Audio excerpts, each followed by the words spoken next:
Alright, so here is how I was able to motorize the 75955 Hogwarts Express. Just came out. I quickly figured out that this train was not made to have power functions drop in easily, so it's certainly not straightforward. There weren't any instructions online, but that said, I've only ever motorized one train before, the Christmas train from maybe 2 years ago. So the fact that I was able to figure this out means I have full confidence that anyone else would be able to hack it together if they needed to. So I ended up swapping the tender car, the existing wheel set that came in the set, for a Lego train motor. You can see it is, I think, 2 bricks longer overall. I actually like the proportions better this way, but it was fairly straightforward. Took the tabs off that are used to hook it to the other cars, put them on the train motor. I put this little side detail on just because I had it lying around and I like the look of it. Totally not necessary. And then added the additional brick length, but otherwise built it the way that it was in the instructions.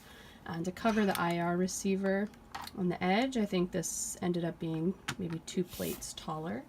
It was pretty much the same as it came. That part was the easier part for sure. Then on the engine, I will say it was substantially easier because I happen to have a red battery box. It is visible from the outside, so if I didn't have that, it would make it a lot harder to conceal, and there would need to be a lot more extensive modifications. But essentially, wheelbase is exactly the same. This part of the train to the front, exactly the same. Take the lid off here.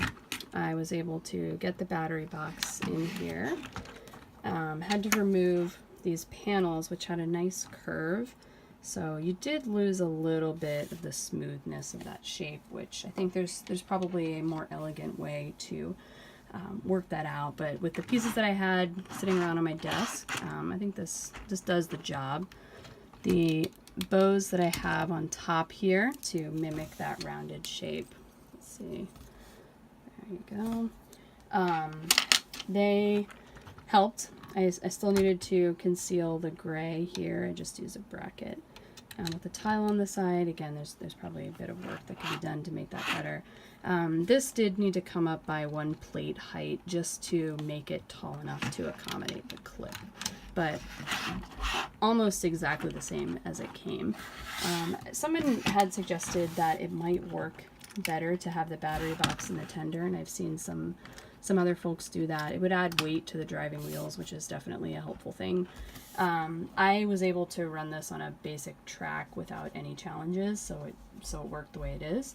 And I have seen it makes the to have the train motor and then the battery box stacked. This would make this part quite a bit taller than it started. But if you don't have the red case to begin with, that would be a much easier way to go about it.